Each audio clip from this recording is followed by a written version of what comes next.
Well, thank you very much, Marian. Good afternoon, everybody. Yes, I was in Sri Lanka for 3 days last week, between Tuesday and Thursday. I spent 2 days in the north, 1 day in Jaffna, the Jaffna Peninsula, looking at areas where people are returning, and also one of the last remaining IDP camps there.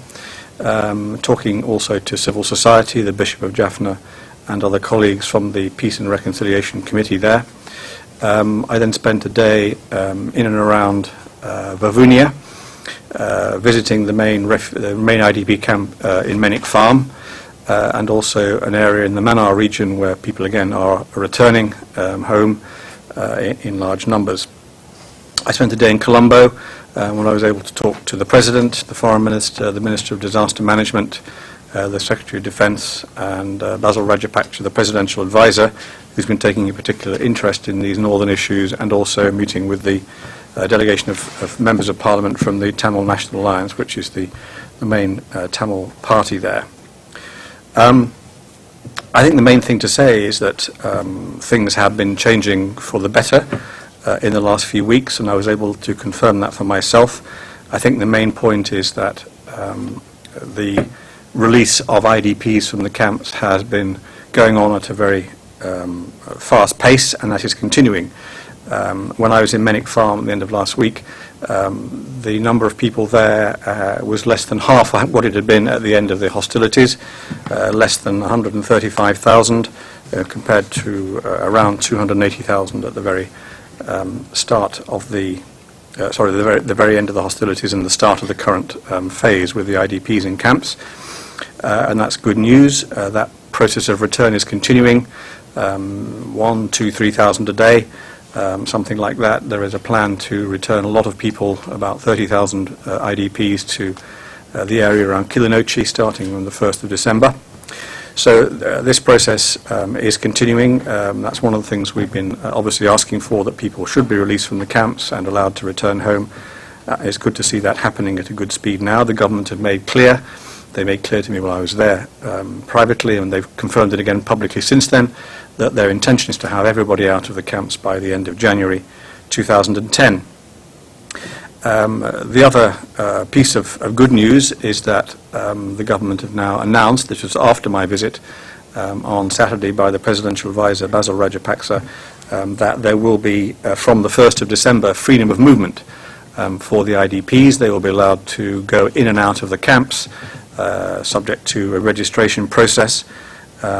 We are still trying to find out exactly some of the details of how that will work and the implications of it, but basically this looks like good news. Again, this is something we have asked for from the beginning, that they should have freedom of movement as normal in an IDP camp.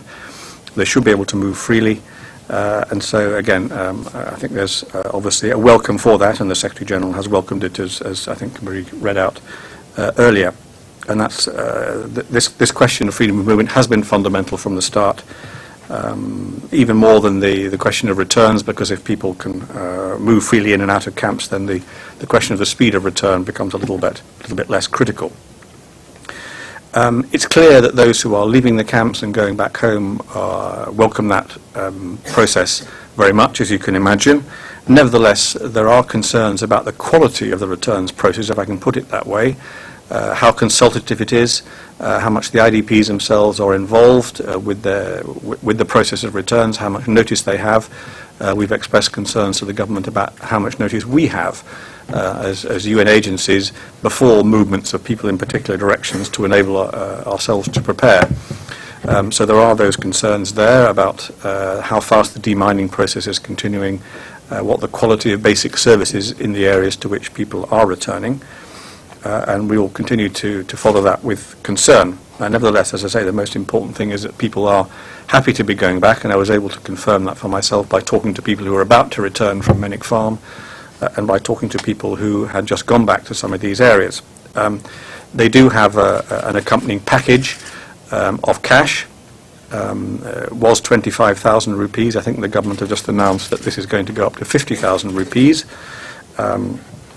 To help them re-establish, together with roofing materials, for example, to enable them to start to rebuild their houses, most of which have been destroyed one way or another while they've been away. They have also, from a combination of the government, UN agencies, the Indian government, other items, kitchen items, items to help them clear the ground to start their livelihoods again. But on the other hand, there's no doubt it will be a difficult process for people to re-establish their lives and their livelihoods in these areas, and is bound to take some time, which is why the humanitarian needs of these people, even once they've returned, will continue. There were some other signs of progress while I was there too. The government announced that the main A9 road from north to south is being reopened to most traffic, not yet I think to private cars, but otherwise people are free to move in both directions, not only from south to north but also from north to south, and this is an important freedom for the people of Jaffna who've have not had that freedom of movement for some time now. And I think there are other signs that the dividends of peace may becoming more available as the time passes. 6 months since the end of the hostilities now, without any serious security incidents. So I hope very much that process will continue in terms of, for example, removing the soldiers from the streets, reducing the size of high security zones, and so on. We will continue our assistance to the people in the camps. We're going to review that before the end of the year to make sure that the conditions are right for that. And obviously we will continue to be ready to help people with the returns process, as long as that returns process goes ahead in satisfactory, even if not perfect circumstances.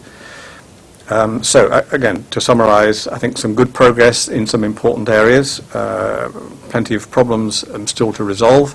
Not least, for example, what will happen to those people whose areas of origin are not yet ready to return to because of the lack of demining and other provision of basic services.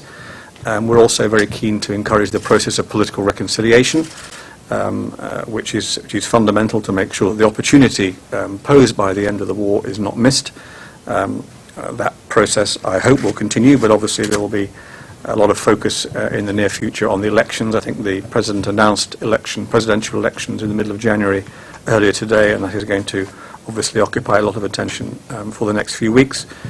The other area we need to keep focusing on is accountability for violations of international humanitarian law and international human rights law by both sides during the conflict. You'll have seen that there was a US Congress report which raised some concerns about this. The President has appointed a committee of experts to look into those the allegations in that report, and we will see how that progresses in terms of providing the kind of accountability process which we and others are certainly looking for.